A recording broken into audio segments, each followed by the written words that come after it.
Imagine yourself in 12th century England where plague, famine, and lawlessness run rampant across the country. Now, you might be thinking, well, geez, this era sucks. What would be my purpose? What role do I have to play in an era like this? For starters, you could be a farmer, baker, fisherman, knight, or blacksmith. Or you could be a kick-ass raccoon monk set on protecting the innocent residents of 12th century England against the chaotic and supernatural forces of evil like this Chad-looking raccoon. This lovely raccoon is William from a new comic line from Dark Horse Comics called William of Newbury. Created by Michael Avon Omin, William of Newbury is set in 12th century England, an era known as Anarchy. The series spans 4 issues. While limited, Omin has managed to create a chef's kiss of a story. And it's not surprising. Omin has been part of the comic book industry since the 90s. He's worked as an artist and writer across all major comic book companies: Marvel, DC, IDW, Image, and Dark Horse Comics to name a few. For William of Newbury, Omin was an artist, writer, and letterer. In an interview with Comic-Con.com, Omin stated that the concept came in a flash, but his ideas didn't just stop there. He quickly set his vision on the coloring and art for the series, which led him to the lettering. All these ideas were thanks to the skills he picked up throughout his career when doing Kickstarters, short stories, and creator-owned works. However, he noted that this was the first time it felt right to do everything in a series. It is safe to say that his vision was comprehensive and he implemented every bit of it. Now, why a raccoon? Well, Omin's reasoning lies behind Mike Mignola, the creator of Hellboy. Mignola held tremendous influence on him, yet Omin knew not to get his vision lost in that influence. The target was creating something true to him. Initially, William started as a fox, but Omin noted that it felt quite off because it sort of felt like Mignola's thing. It came to a point where it felt like straight up imitation. Omin ultimately decided on a raccoon. What is a preference for animals and not humans in the story? Although the whole series is loosely based on an era and person, the deciding factor was equality. In an interview with Pros and Cons, Omin stated that he wasn't the type to write stories about big social messages, but one thing was he wanted to do equality.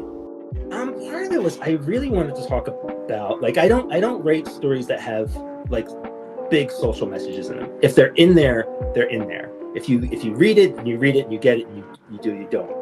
One thing I'm really big on is just like equality, like human equality, whoever we are. So I had this idea that I questioned once I thought about the anthropomorphic thing. I was like, well, what can I get out of it? Like, why do that? Like, and then I thought about this equality thing, and so these are all just people in the books, as far as I'm concerned. Like the raccoons never refer to their tails or their fur, anything like that. And you'll notice that there's iconology there of angels and saints and people who have passed. And when they've passed, they are human skeletons, or they're represented in human form. Even the saints that are on the walls are in human form. So the idea is that, like, I don't like to say that, oh, we're all animals, right? But like the sense that we're all this equal place, and our higher beings is whatever our spiritual self is, whatever that means to you, right?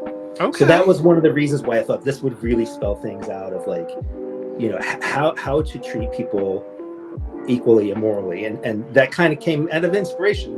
I'm not a Christian monk from the medieval times, but I was thinking of the point of view of William, of this priest, and why does he want to help people? He wants to help people of any ilk because everybody is equal and worthy of saving, whether that's spiritual or physical or whatever. Making the characters different kinds of animals add more variety to the story. Additionally, the anatomy of human skeletons when they've passed or in their afterlife reflects the notion of equality. From William's point of view, he helps people, he believes everyone is equal and worthy of saving regardless of their behavior. William of Newbury is a breath of fresh air for readers, especially those often oriented toward mainstream titles. No! God, please, no! No! No! Thanks to Omin's craftsmanship and world building, it sets itself apart from them. The characters in the book complement each other wonderfully and help maintain cohesion throughout the story's progression. The reader is not immediately confounded with characters, but instead develops an appreciation and understanding of each character's flaws and aspirations. The character development that I found the most compelling was between William and his brother, Edward. Their past haunts them, and the way they deal with their haunting is relatable. For context, at a young age, fairies, or spirits to be honest, visited the brothers while they were asleep. These beings were on a quest to take small children and exchange them with their godless babies. Edward was the first to be whisked away. He called upon the Lord and said verses to repel the damned spirits, but his calls remained unheard. That was until William gained consciousness and saw what was going on. He did everything he could to save his brother. Eventually, the spirits would leave them alone, but their souls were stricken. Dumbfounded by what happened, their parents abandoned them. William and Edward were left with the church, believing that their actual children were gone forever, and those inhabiting their physical bodies were fakes. For Edward, he does his best to occupy his mind and bury the cause of their unfortunate upbringing. The church and the Lord are his life. All he knows, it seems. On the other hand, William journeys across England, relieving the souls of common folk who have passed and are haunting their loved ones and residents. The money he makes goes to the church and the monastery his brother tries to keep afloat. But he has another ulterior motive, reclaiming what was taken from them, their souls. William believes he could regain their lost souls through much contact with these spirits, but Edward doesn't buy it. He insists on forgetting their damned memory and resorts to his life with the church. William doesn't take no for an answer and continues to heed the calls for those in need while pursuing any way to reclaim their lost souls. This goose chase transpires in the series, and they both come to terms with their past. Their haunting is reincarnated among two mysterious green children who appear out of nowhere and desperately need help. I won't spoil much of the series ending, but I'll say that it was really nice to see Edward and William face their haunting together instead of apart.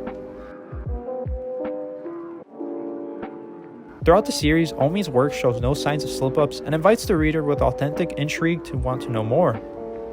It is clear that Omi's passion and vision were not lost in the sauce, compared to mainstream titles in today's age. Seriously, if you want to branch out and explore more indie titles, William & Newbury is a perfect choice. It is not relatively long, but it's not short either. The story's pacing and artwork captivate the reader's attention and gradually earn the reader's trust through witty and relatable characters. William & Newbury is a 10 out of 10. Please like and subscribe if you find my take competent.